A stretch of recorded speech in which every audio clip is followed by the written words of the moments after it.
and he doesn't DTI qualify. Debt to income ratio qualify.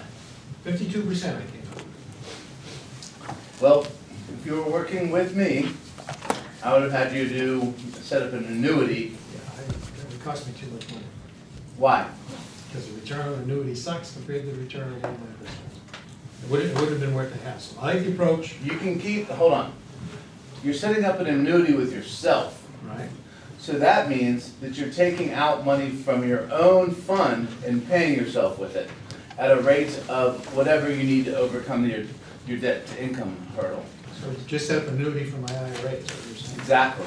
Have your IRA pay you $3,000 a month, DTI problem solved. As long as it's continuous and stable for at least 3 years. 2 years, well. Yeah. Okay, but maybe I should start that, that's a thought. Yeah. It's very creative, I like The that. second thing is to engage the Fannie Mae criteria of diminishing assets. So you can Google that, it's the Fannie Mae's criteria on diminishing assets. What that basically means is on a 30-year loan, you can take that $1 million, divide it by 360 months, and that is your additional income.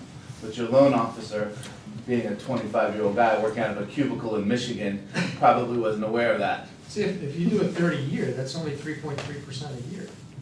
My RMD is 3.65, so that wouldn't help me either. So, I'm already we're withdrawing. talking about debt to income ratio. Right, but I'm talking about my income. My income is, a lot of it is my IRA withdrawal, Mm-hmm.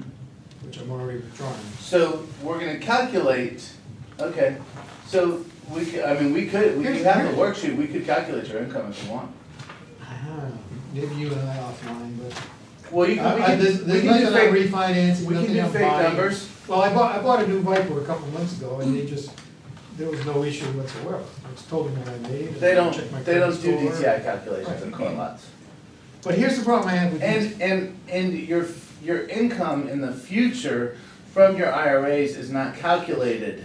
Your income it's based on a 2-year average of your prior income Correct. to arrive at your future income, so that's not relevant either.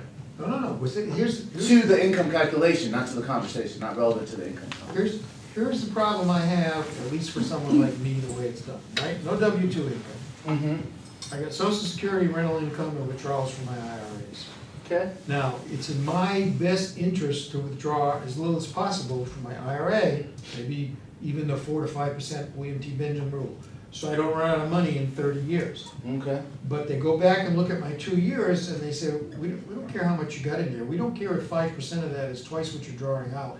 This is what you drew out. This is all we can credit you for income, which is totally back-asswards. Instead of saying, we understand you have the potential to withdraw 5% of this and that's a lot of money and you're golden, they say, no, this is what you withdrew. This is what we have to count as income. That's problem number one. We Problem got a number two. congressman, I can't help you with that. Problem number two is the 50% debt to income ratio is not on a sliding scale with absolute income. They would rather loan to a $60,000 a year young guy, raising 2 kids, saving for retirement, saving for college, with a job that he can lose. If his debt to income ratio is 40, than they would me with an income way bigger than that. So after I pay all my bills, I've got much more money to pay for food and clothes and medical, whatever. I have no job to lose, I have no kids to raise, I'm not saving for retirement, I don't pay into FICA, but because I don't meet the 50%, I'm a bad risk. Did someone Steve take 10 minutes and bet about the Well, problems you didn't? there are other mature people in this room, because you're making it free, thank you for making it free for us old people. And these are the problems you're in. I walked into Bank of America and boom, they would look at my IRA balance and they say, we credit you with 10% of that for income. Okay. Went in there a few years later and they said, oh my God, you're in the stock market. First thing we gotta do is cut that in half, because it could drop by 50%. Okay. And then we can only credit you with 4% of that. So my income took a factor of 4 hit. That's not a Fannie Mae criteria, that's a banking overlay.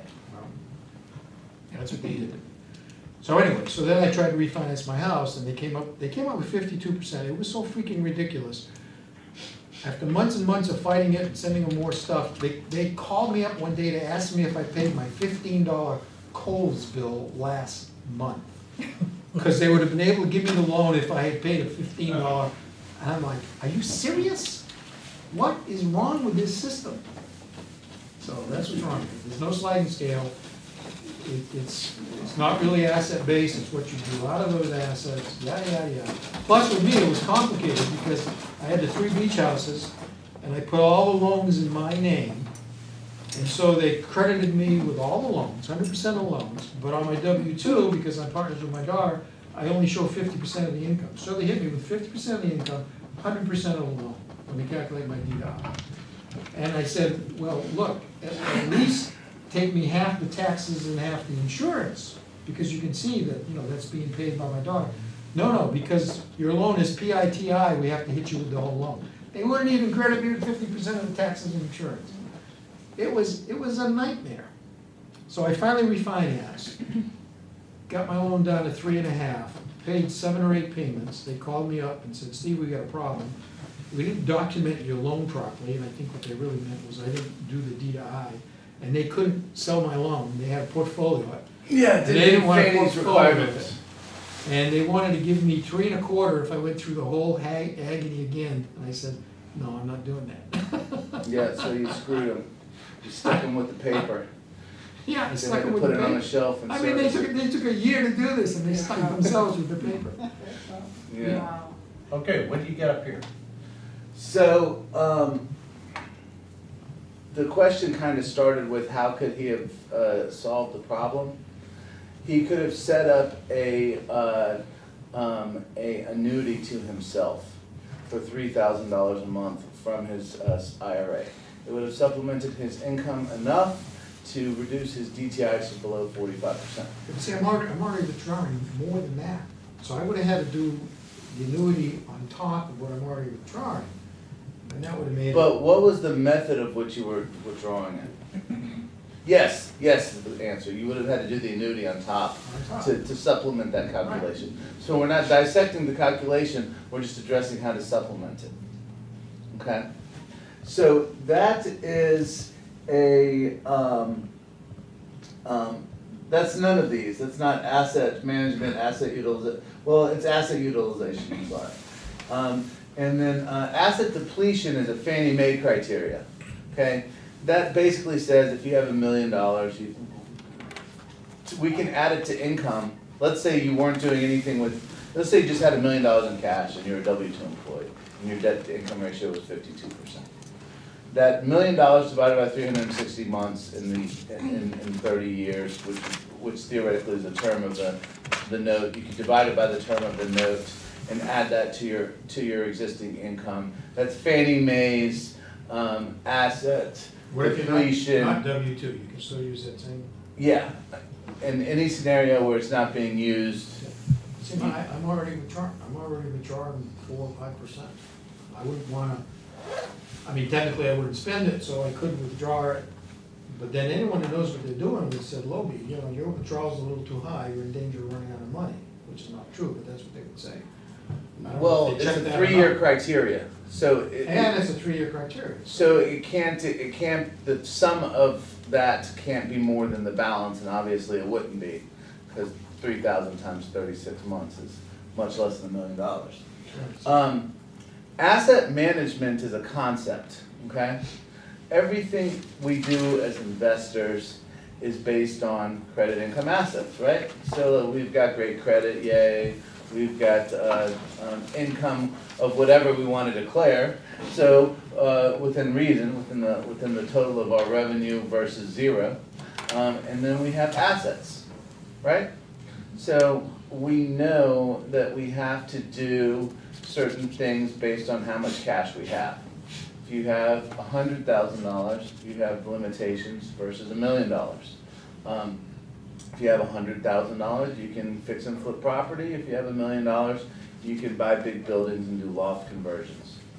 So there's a spectrum there, and that's more of an asset management criteria. When you're doing fix and flips, it's all about cash on cash return. How much cash you bring to the table, how much cash you want to leave with. In the scenario we discussed earlier, $100,000 total cost, $200,000 after repair value. If Mike's gonna put 10 grand in, and pull 100 grand out, that's 10-to-1 cash on cash return. If he can really do that, he should do that all day long. 2-to-1 is the basic criteria that I think is pass or fail. If he's not gonna pull double the amount of cash out that he puts into the equation, after considering all the holding costs and expenses, I wouldn't do it. Okay? Which is a much higher ratio than return on investment or return on equity. Okay? So one of the most common questions I get is, I want to quit my job. How do I transition into being a full-time investor? Right? Yes. I get it all the time. Okay, so let's say you want to quit your job and you want to be a full-time investor. Yes. All right. Let's say you want to make $10,000 a month. Okay? So that's cash flow. Positive, passive income. Cash flow. So it's another thing to consider. Now you'll get to that number faster if you have higher debt service coverage ratios and higher valued properties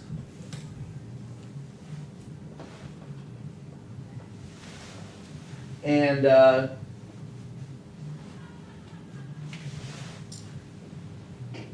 lot of cash to begin with.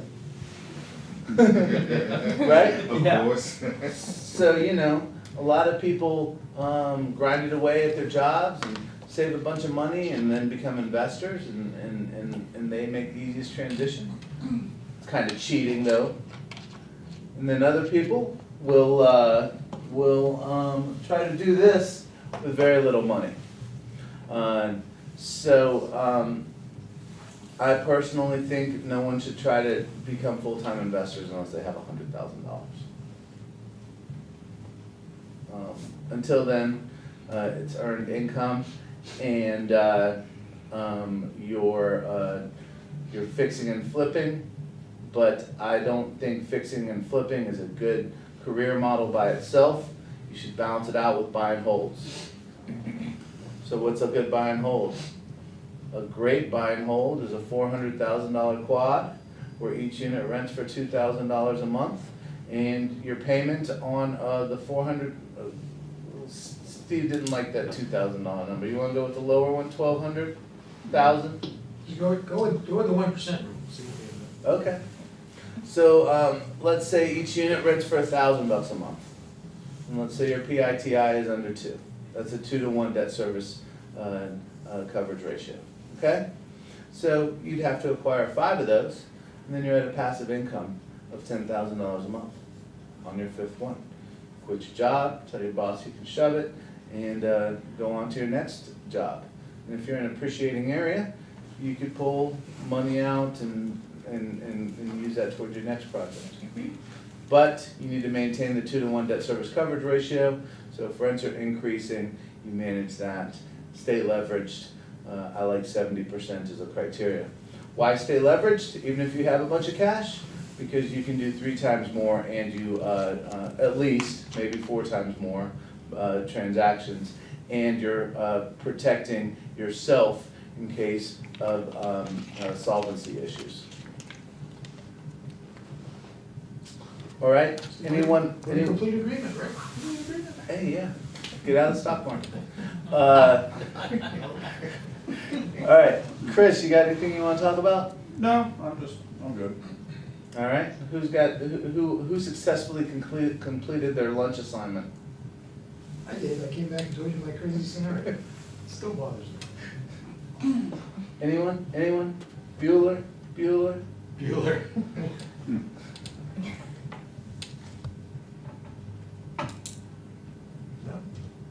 We were gonna talk. There's a self-storage group that meets to discuss self-storage.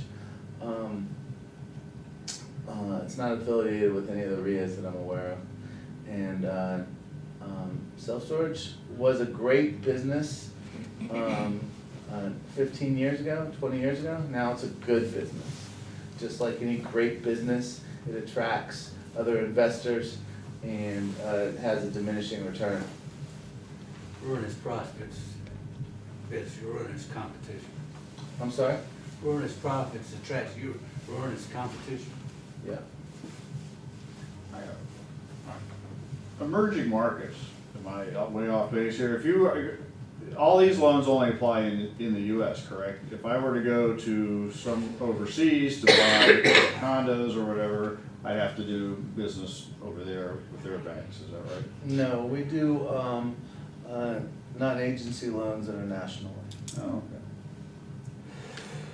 okay. You have anybody that does that, comes to you for that? I have yet to close one, but I get the advertisements constantly from banks that I'm currently brokering loans to.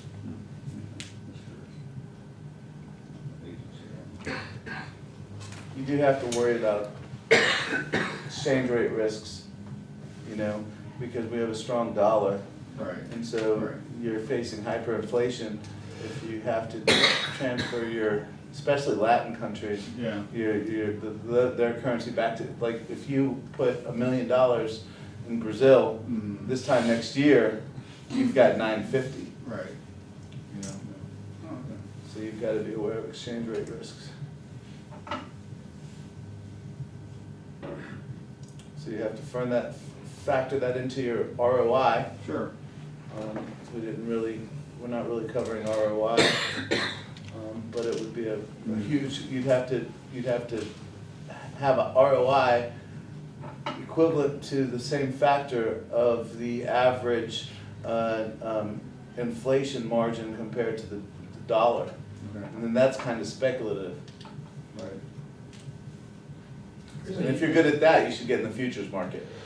Because you can make $1 million really quickly in futures, because you can buy those on margin. Hmm. If you ever know what currency is gonna change. Forex, you mean? Yeah. That's Chris, are you thinking of like retiring in Costa Rica, or is this for an investment? Kind of, sort of. I was looking at overseas, but Mhm. actually more like Malaysia or someplace. To like retire, that. to retire to. Yeah. Oh, cool. I had an associate of mine, I didn't do his loan, but he bought a hotel in Spain, Mm-hmm. and that's where he went to retire. Okay. It was really cool. Wow. Great. Yeah. There's a guy that's on a blog that does international investing. His name's Doug Casey. You might want to write that down. So you might want to follow him. He's done real well in like Argentina and Brazil and stuff like that. Doug Casey. Doug Casey. Okay. Yeah. Nice. Argentina is, Where do you find it, where do you find him?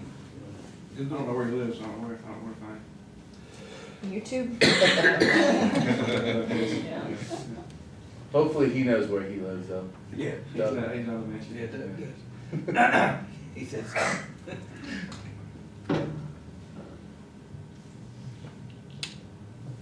Alright, well, let's all have a moment of silence. See what we feel like talking about. We had a guru come out and talk about buying hotels and turning them around, and I'll never forget the one statement he made. He bought this place, and the only thing he had to do was put new light bulbs in the sign. Boom, and put it on the web. Boom, magic. Coin money. Okay. Who was the gas guy that came around with talking about buying gasoline? What? Who was that guy? Must Weren't have you missed at, out. was anyone here for that? All we did was heckle that guy in the back of the room. This was when oil was 70, now it's 50? This was like 6 months ago. Yeah. That's 6 months ago. Yeah, Oil was like 70. gasoline futures. Where are you from? No. Well, I guess he's talking about the exploration for more energy and fracking and. No, he was talking about buying gasoline barrels, futures. Stored them somewhere. No, you're just buying Buying the commodity. futures on it, I got you. Not Yeah. taking possession. No delivery, right. Right. That's just the worst nightmare, to take possession. It's explosive. Yeah. Not to be confused with flammable. Yeah, we've learned the difference between explosive and flammable. Yes, there's a big difference. Big difference. We we've had a couple of people come in and talk about buying storage units, and it sounds really good on paper, no Mhm. utilities, no tenants, no toilets, no trash, Yeah. very simple. And then he had all these ancillaries where he'd have vending machines and then offered them trucks and boxes and, whatever. Supposedly he was killing it, but, again, it's high risk, high reward. I've looked into that extensively, and it's high, right at this point in time, it's highly risky if it's in the wrong, obviously in the wrong location.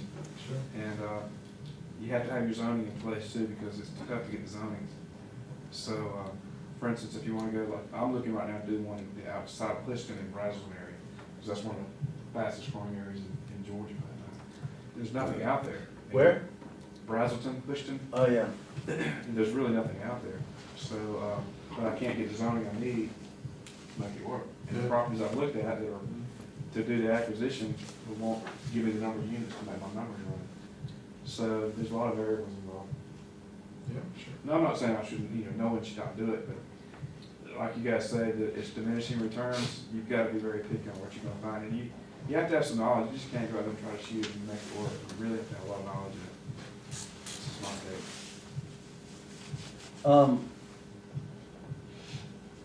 I do consulting. It's free for customers looking at specific projects, and for Georgia RIA guys, it's $100 an hour.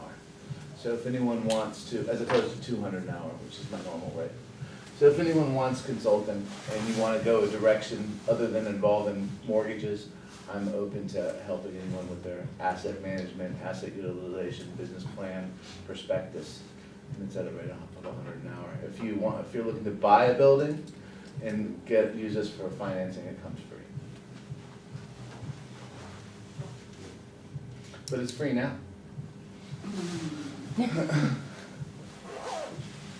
How about you, Billy? What's up? What's going on? How are you doing? Listen to the game, aren't you? No, we don't want Army, Navy, huh?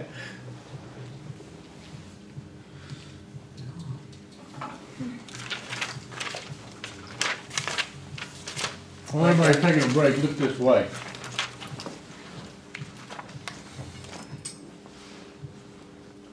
That looks so good. Compared to what?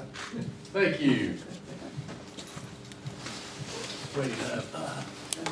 So if I was considering a business, okay, I would personally look at a business that owned a building. So you look at making income off the profitability of the business, and you look at making equity appreciation off the building. If I'm looking at a rental property, the same calculation. I want to make income off the appreciation and income off the cash flow. However, the debt service coverage ratio and the monthly income is much more important than it would be the equity appreciation. And the valuation of the project is based on the income it produces, the net profits. The profits are always net, so it's the profits or the net income.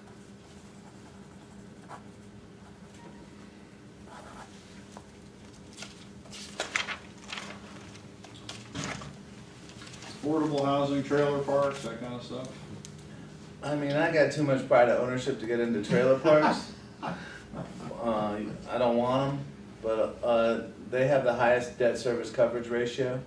You know, and then guys will get these scratch and dent mobile homes and stick them on these parks, and rent them for $600-700. Well, they have the pads, the ones that just have the pads with the utilities, and Yeah. there's one up in North Georgia I go by Sky Valley up there. Yeah. I mean, that thing's loaded up and it's big, all sorts Yeah. of sizes of Is stuff. it for sale? Yeah. No.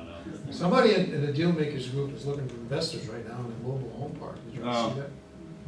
It went 50K from, I think, 5 more people or something. Yeah, so that's a depreciating real estate asset, but I just don't have a palate for it. I don't like being, It's a niche, Yeah. it's a complete niche that I don't want to touch. yeah, I just think it's. The person that's the king of that, I forget her name, what's her Steve, name? there's a guy named Steve that does it, he used to be a jewelry guy. No, there's a big Another national Steve. guru, Mary Steve something. Brown. Brown. Cooper? Is it Brent? Cook. Yeah. Steve Brown. Oh, Yeah, Well, Kurt owns a part of a home in Alabama, Yeah, it's park in no problem. Alabama. yeah. I'm not Steve, though. I mean, if I was gonna be a slumlord, I'd much rather convert a building to Yeah. something Section 8. At least it'll appreciate and you know, it'll make you Yeah. money and, Yeah, it's not it's not a tornado trip hazard. that's true. So I was gonna say, the lady that's the big national guru, her and her husband, I'm on that list, I get emails all the time. They give the homes away to the people that live in them, that's how much Like of a that. P to them. Yeah, They just want the lot. right. I just bought a building in Canton, it has a mobile home on it. Oh, if somebody wants it, they can come get it. Call Kurt, might move it. Will he? I don't think so. I'll give it to him. He's kind of disillusioned with that as well, I think. Yeah, yeah, it's got a mobile home, if someone wants it, they can have it. Hmm. It's not pretty, it's single wide, and it's free. Single wide and free. Single wide and free. So I bought a 20,000 square foot building in Canton. It was a hatchery, and it's made of concrete and steel, and I'm gonna convert it into lofts. Into lofts? Yeah. Is it downtown Canton? Yeah, How far off the square is it? Is it in the square? it's near the square. It's on 631 Marietta Street. Oh, yeah. Oh, yeah. That Mexican, it's a I know- Mexican yeah, I know church you're after talking- the yeah, hatchery. yeah. Fish hatchery? Yeah. Is that what I we're talking bought that. That's sweet. Yeah, it's huge. Can you do downstairs? Is it, It's 2 floors, and the first you floor can't do ceiling. retail on the downstairs? It's Canton is zoned. It's zoned office RT, and that's why you can't have a class on zoning, is because everyone just makes stuff up. You can take advantage of it, do retail bottom. It's kind of a It's all big, fat, man. kind of a Mexican community Yeah. there, and put it this way. Square footage wise, I can do 11 townhomes that I'm calling lofts, Yeah. because the construction's steel and modern. They're gonna sell for 300,000 each. They're 2,000. It's $3.3 million. Cost of renovations under 80,000 per unit, and I bought the whole thing for 600. Yeah. Yeah, do that. There's more projects than I have time or money for. And that's why we're gonna start syndication. Holly introduced me to it by introducing me a couple scam artists that flew here from Israel to rip off people in Georgia. We went to this meetup group, and there's just this guy trying to get people, fishing people to make them limited partners in his general partnership arrangement. And I'm shaking my head the whole time. Buddy of mine who we're partnering on, who's going in with me on the Canton project, sitting across from me, he's texting me going, I wouldn't give this guy $1 of your money. He's talking about everyone can pool their money together, syndicating, and he's unregulated and flying back to Israel soon. I'm going, and then they asked me to talk and handed me the microphone. I told them that was a bad idea. How did that conversation go after that, Holly? It was quiet. Extremely quiet. Yeah. They're like, okay, let's wrap it up. Yeah, what do you remember that I said? I don't know. Do you My- not remember? My memory is foggy, but I do A remember long saying how spiel. risky it was. I went off on a rant about how I would never give this guy any money, Yeah. and how he's supposed to be regulated. And Yeah. there was an SEC guy there, and he's nodding his head, because you're supposed to have a license if you're advertising from, what's it called, where an investor's worth $1 million or more? Accredited investor. Thank you. Where you're advertising for unaccredited investors and without an SEC license. And he was like, I don't need a license, I'm flying out the country soon. I was like, what? What was his name? What was that guy's name? I got some sort of email from you on him too. I really don't know his name. Yeah. I mean, But- I met him once. He's but back in the- Israel. But the, It was a partnership. Wherever. Dewey, screw 'em and out. yeah, but the idea of syndicating is a brilliant idea, but, someone like Steve has to run it. They've got to be trustworthy, stable, not going anywhere, and will answer any questions till exhaustion, you know? It's a hard formula to put together. Well, thank you, Rick. I think. Yeah, Unless you No. know, you get the money to invest in the stock market. yeah, that's a bad idea. No, it's not. Why? What Why is it investments bad? do you recommend, I like real estate. other than, the obvious, other than real estate and the stock market? I mean, if you want something risk-free, buy a bond, you know? Depends what kind of bond. Yeah. Buy a T-bill, Don't make any money. yeah. Your return's not very good. I mean, it's risk versus reward, right?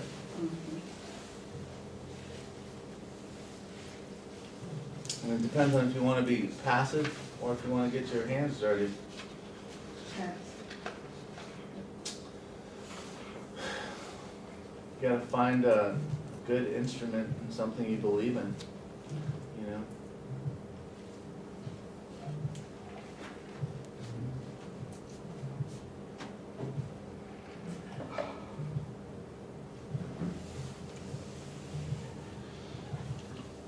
I'm gonna, take a 5-minute break and, you guys can, mull on any topics. If you don't have any, then we'll, scoot out a little early. Just for people in Georgia, me, I came to CFP before I retired, just to make sure I knew what I was doing before I got 16 years. That's the thing. Then I focus on retirement issues, passive income, that's what Yeah. just, Yeah. but yeah, you gotta believe in stuff. Steve picks winning horses like the best gamble you'll ever meet. No, see, Come on. you don't understand. You bought on Sloan Sleet in Clemson, South Carolina. That was amazing speculation. What? The Avalon. That was an amazing speculation. No one would have known that was going to take off. like it Avalon, did. I don't know anything about Avalon. I thought you bought condos in the Avalon. No, You didn't buy condos at the Avalon? no. I got nothing else. I own condos in Alpharetta, but I've owned them since 1995. Do you own any? The whole thing has gone nuts. First the mall went in, then they widened the highway, then Avalon went in. and Okay. Now we're redoing downtown, and in spite of all that, my average appreciation is 5.5% a year. Okay. Don't expect to make a super duper killing. If you get something that's going up 20, 30% a year, that's not sustainable. Think about when you need to ring that cash register. Yeah. Whenever it's high. But why When you do need you to say ring. Sloan Street was speculation? Are you serious? Yeah. No one would have believed that $400,000 condos in Clemson. With that exit strategy, but I made a lot of money without that exit strategy. That was Mhm. great. Well, your stock choices are well thought out. See, normally I only buy mutual funds. I don't believe anybody my age should be buying individual stocks. Okay. The exception was, I pulled my money out of Ken Fisher. I Mhm. inherited 80 individual stocks. And for the last year and a half, 2 years, I've spent more time playing with that than I've ever in my whole total life added up in my stock portfolio, Okay. because it's a no-brainer I portfolio. made too many assumptions listening to your. So I get these communications 80 on stocks the from business. Ken Fisher, and I look at him and I say, what the hell is he in Pepsi for, and Bub for, and J&J and whatever? And so I put money into the FANG stocks, Mhm. which made out like a bandit. They're off the peak right now. Timing is good, yeah. The what's that? So last month. FANG. Yeah, next year's gonna go down too. Amazon's still up 30% for the year, my friend. Don't Oh, forget that. yeah, I'm just saying that. And Amazon will probably continue to go What is up. FANG They're stuff? really kicking. FANG ass. is Facebook. There's two versions. The expanded version is Facebook, Apple, Amazon, Netflix, NVIDIA, and Google. You've got all these things converging at once. You've got artificial intelligence, you've got robotics, you've got biotech going nuts, you've got the cloud, you've got social media, you've got autonomous driving, you've got all this technology do. stuff going on at once. And Amazon has been doing that for 10 years. All of them have been doing that for 10 years. Mhm. This is the tail end of the curve. Don't, just because it's not at the peak right now, if you're Yeah. in these things, you made a lot of money. Yeah, so let's say you get And into. I'm not selling my Amazon. My Amazon is like 1,700. I hit a high of 2,000, but I mean, I bought it in Yeah. the 800, 900 Yeah, you range. bought it, I'm right? doing just fine, thank you very much. But normally I don't do that, and I wouldn't recommend that. I'm a very conservative guy. But you take 10% of your portfolio and you can speculate it, you can do flyers and, I mean, I subscribe to some stuff from, I was big Motley Fool guys, and I sent it out to all my students. I said, look, this is what they're recommending. I think every one of them has doubled in price. I bought Trade Desk at 50, it's 150. So, you know, you can speculate with, it's the same thing I believe in real estate. You get this core that you hold, you get paid for. Then if you wanna go out and buy your nursing home or your mobile home park or whatever, fine. But once you got your core paid for, like he said, 10 cap property, if you got $1 million worth of paid for property, you got $100,000 worth of multi-generational inflation protected income. Now you can screw around and do whatever you want. You're not gonna lose those. They're deleveraged. They paid for. Same thing with stocks. You got a core holding that's Berkshire B, write that down. It's Vanguard Healthcare, write that down. It's S&P 500. And if you want to take a small percent of your portfolio and go into these flyers, that's fine. So that's what I do. I don't do anything, Rick, I don't do anything crazy. I hate to see people go backwards. Get out of the stock market. Take a breather, it'll come back. It'll come back. That's the thing. It's always come back. I don't want, could I make a suggestion, and not that I want you to indulge what you've put together and maybe acquired, leased up, or subdivided and sold, but something like the Canton project that you're into now, that you've done in the past, that you can show us, because apparently there's a lot of people that want to do strip or, you know, more so than just single family homes. So Maybe just. what's your request? The request is, you just go through and say, Commercial. this is how I did this commercial deal. We found it, we paid for this, we showed a pro forma of this. This is the kind of loan we went after, this is what we ended up having to get, and then we sold it. Right. In a So nutshell. I got that one. Maybe not the Canton deal, but something that, Okay. that you can talk about. Well, the Canton deal I can talk about because I, you know, that's not something that I could create artificial competition for. So we got owner financing on that one. And we're gonna be using cash to rehab it. But we could take out the cash by refinancing each individual unit or pre-selling or selling. So that one was, and that deal was actually as sweet as it got. That's about the sweetest looking deal that you could ask for, because the cash on cash return was ridiculously high, and it was, the property was already zoned. Let's say that property was in Sandy Springs. Every neighbor within 50 miles is gonna fight you to death, you know, on doing anything with it. But in Canton, where it was, since it was transitioning, it actually already had the right zoning. And that was crazy. Like, we went to City Hall to talk to the code people, and they're just like, you're zoned for whatever. Its zoning over there was included, once it got to the point where it was industrial, in that one city, you can do office, multifamily, single-family residential, any of the, it like rated the uses on a sliding scale, and that one was zoned industrial, so you could do anything.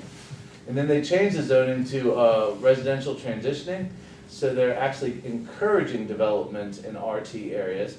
And so it's ORT, and it's got an industrial label, so they're just like, you can do whatever.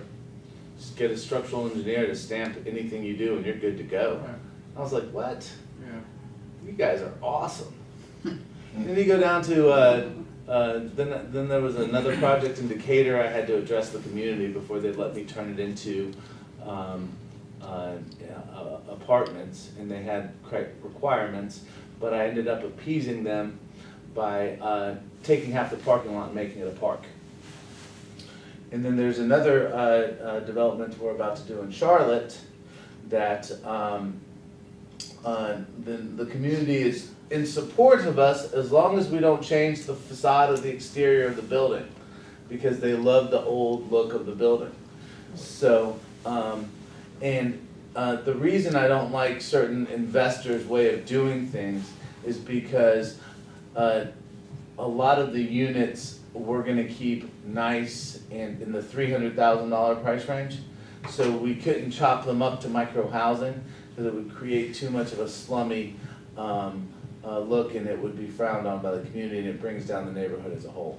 What was the minimum requirement for 800 feet or something for the small micros? It wasn't a size requirement, it was a dollar requirement, which Okay. creates a size requirement of $600 a month, including utilities, Okay. Interesting. which usually equates to 400 square feet-ish. Which is a whole lot of people. What is your opinion on Dave Lindell's model of apartment and multifamily unit purchases? Tell me about the model.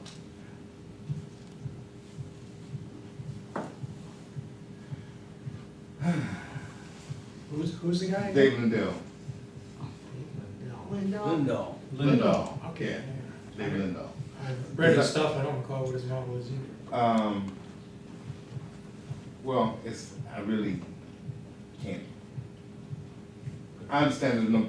I gotta have Take a minute, take a minute, write it down, Probably Mr. got his King, book on the and shelf. we'll come back to that. He's got the book right here, My major apartment You got buildings. the book right there. Wow, Okay. That's fine. Because, well, I went to his seminars. Oh, That's read it real what quick. actually got me. Oh, okay, That's got my mindset into multifamily and apartment okay, living, buildings, you know, doing it. I just wanted to know All if I- you were familiar with it. and- all I care about is asset utilization and debt service coverage ratios and Okay. cash flow. And So, he's that way too. Yes. He's that way Okay. too. He's about all that. But he buys major apartment units, 100 plus. yeah, He wants all that. But he syndicates the deals. okay, He does that. He does. And, you know, but then with his program, of course, they want you to get with them for coaching, yeah, and that's not the route. that's a hustle, yeah, the coaching is a hustle. Yeah, Yeah, I've got a friend went through his coaching program. Yeah. She didn't think too much of it either. yeah, that's why, She actually went through it. Yeah, she went Yeah. through the Did she coaching. did she get a property? No. at Georgia Rio, we passed a rule that there could be no coaching programs more than $1,000 to avoid that hustle from being in our arena, unless approved by the education committee, and Steve and I are both on the education committee. Because I have the whole, I bought the program, Mhm. but as far as going for the coaching, no, I wasn't gonna pay that much. So, an apartment is a good investment, okay, Mhm. if the debt service coverage ratio is at least 1.5 to 1. There's nothing wrong with the multifamily, it's everybody's like holy grail, buy one and get Yeah. rich quick, right? Right. But that means it's high risk, high reward, you get all your eggs in one basket, you've got one exit strategy, which is sell it to another investor. This is what we're gonna talk about in the condo course that we're doing in February. I can do the same thing by buying 20 condos in a condo complex, Yeah, but now I can sell them to individual investors. yes, Okay, it's not all about cap rate, I can sell them to owner occupants. I had 4 exit strategies up in Clemson, one was parents, one was local people to live there, my last resort was investors, and one was rich graduates for high school football games. Guess who I sold to? Rich graduates for high school football games, for the most part. yeah. Except for Russ Bear when I sold him 201 Sloan Street. Rich graduate And he developed it. High school football game or college football games? College. Okay, I thought I heard you say. high school. These people buying my condos, Before- paying cash, gutting them, turning them into beautiful, beautiful Yes. things, and going there for 5 home football games a year. Before I No forget, financing, no inspection, because we're gonna gut them, they pay cash. Anthony Chara Thank you. is gonna be speaking for Georgia RIA at the general session meeting in April. That's the earliest I could get him. Oh, good, we got Yeah, Anthony we got Chara. Chara. He's like the cream of the crop. Oh, he is. He's like the best apartment guy speaker ever. And he's also president of the National RIA.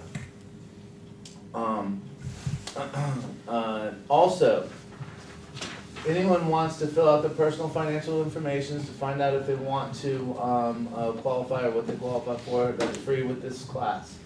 You're welcome to fill it out and send it in and see what you can do and what you can qualify for.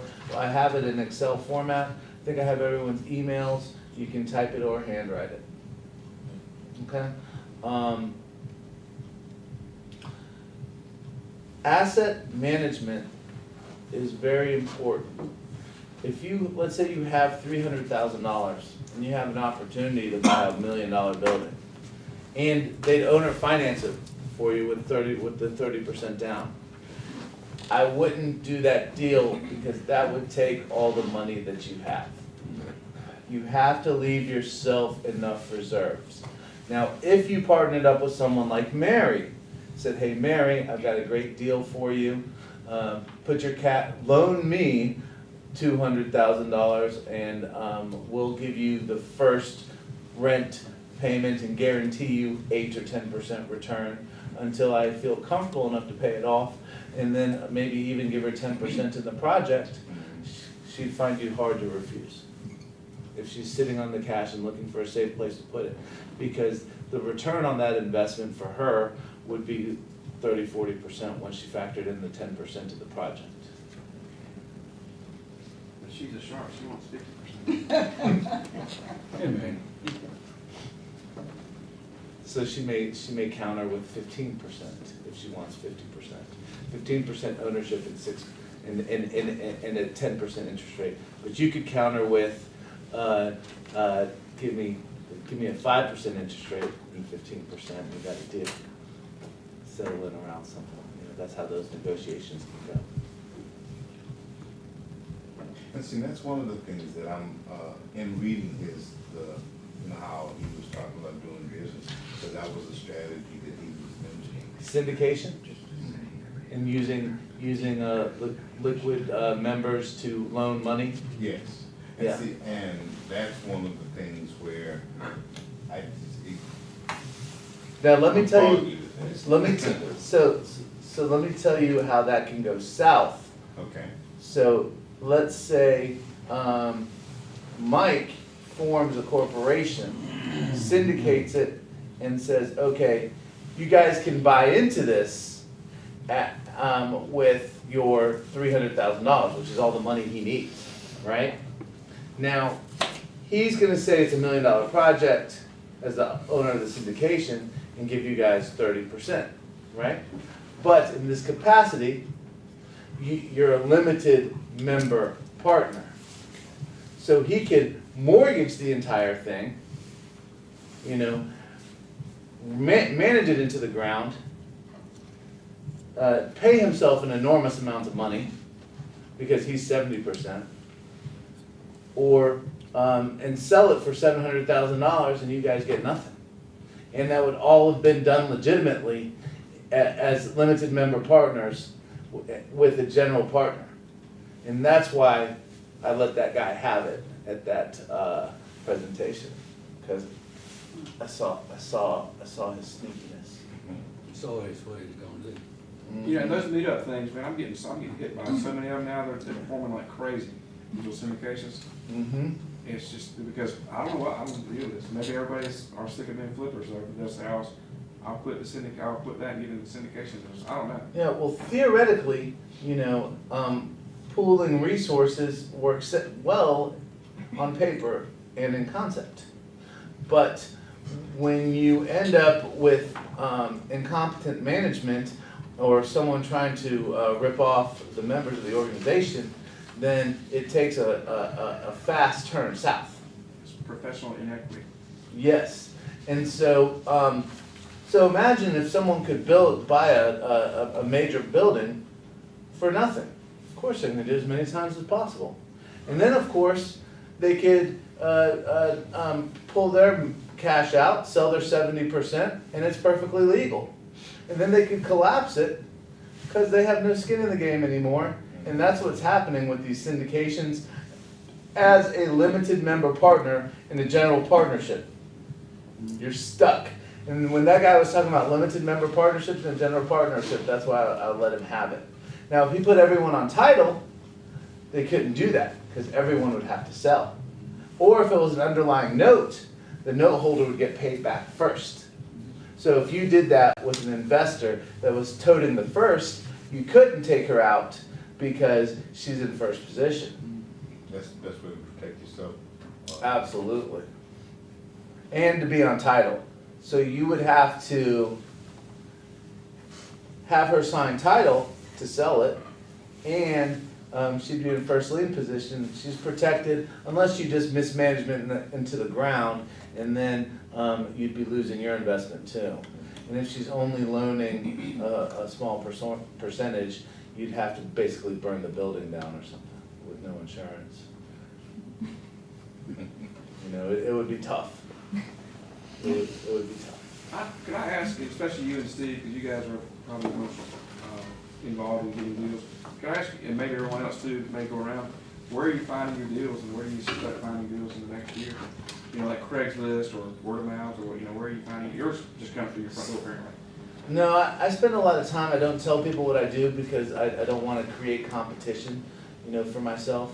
So I don't go into specifics, you gotta hire me to get that information out of me. But Steve's retired, he'll probably go on a rant. I'm not looking for deals, I don't need to look for deals, I cashed out a long time ago. Yeah, Can we go Last around? time I bought was 2009. Yeah, No, I tell you yeah. what, let me interrupt you for a minute. Couple of Georgia RIA issues. Karen's requesting that you fill out the review sheet for this course. And the question you're asking, Bill, is it Bill? Yeah, I'll be talking. Oh, I thought it was. It's fine. Rob. Ron, Yeah. okay, nice to meet you. So Kurt is teaching this course next Saturday here in this room for $99. That tells you how he's finding deals, and he is finding deals. Right. I think he finally stopped with 38 or 40 properties, but he's gonna show you how to use the web to screen and websites to look on. And I talked to Kurt, Kurt's a nice guy. Door Yeah. knocking and yellow He's letters and all that kind of And stuff. we've yelled several times, that's good. So Okay. I had this project that, I was looking for investors on, and, I ended up terminating the contract during my due diligence period.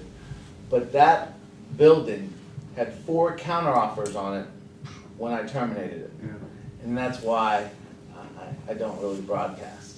I get it. Well, But- here's but- an example that I'm sorry, here's an example I went through. I went to a foreclosure auction, courthouse steps. It was just like this, it was last fall, last winter, rainy, ugly, cold. There were still 400 people there. They're bidding up properties left and right, and the ones I wanted, I was looking at 5 or 6, and that you look at. You know, they got to get over that 65% threshold, and then they kept on climbing. I said, these people, I just bid everything up. You can't make any money. So, I know what you're saying. And when you get through due diligence, whatever it could be, you go on the courthouse steps or you go on due diligence. Yeah, and I let that one go because, it was a hold, and I'm looking for flips right now. I'm looking for stuff I can cut up and do condo conversions with and sell. That one was gonna be a long-term Section 8 hold that needed a bunch of work. Right. That was Humphreys. That was on, what was the address? Yeah, something on Humphreys Road. And it was in Hapeville though. It's a great area. Yeah, that was downtown Hickory, got some cool stuff. Yeah. It's got some really ethnic, good restaurants. That's what I like about it. You never know. You walk in. Yeah. Probably the Porsche headquarters. Yeah. Yeah. $200 you can go for it. You can drive something Yeah. fast. Do that. Cool. There was. Yeah. Okay. Yeah. So, another Georgia RIA thing, we have, of course, had the Christmas party, general meeting thing Monday night as well, right? Yeah. Condo course coming up in February. Anthony Chara coming up, that's great.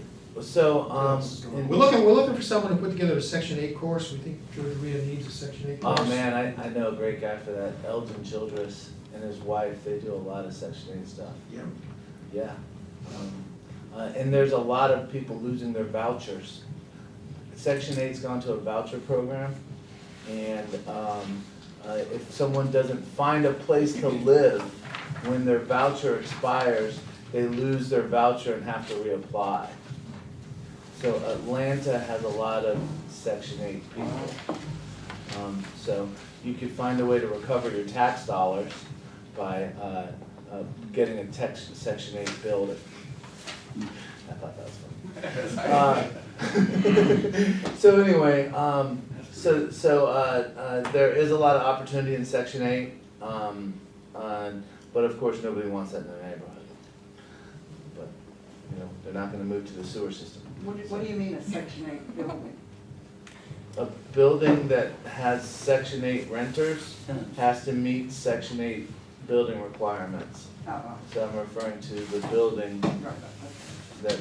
that houses the Section 8 runners, it's a Section 8 building. I've had some nightmare experiences with Section 8. Really? Yeah, Of course. I mean, I've had some good, but what a downfall. Yeah. Well, I think we've all had nightmare experiences with tenants, period, right? Tell me a landlord hasn't been there on that. Yeah. No, that's fine. All right, True. I gotta go home and see the grandkids. Actually, they're supposed to leave at 2 at Tenants Park. Oh my You got a minute. gosh. I got one. You got a minute. My daughter's got way too much cash for a 12-year-old. Yeah, it's not play money. But feel better. Yeah, just sit right there. That's so hilarious. Wait, what do you do? Yeah. What's your real name? It's wrong. Really? Everyone, we've got everyone's phone numbers and emails. Karen has everyone's phone numbers and emails, right? Yeah. I hope so. All right, cool. All right, guys, have a good rest of your weekend. You've done it, See ya. man.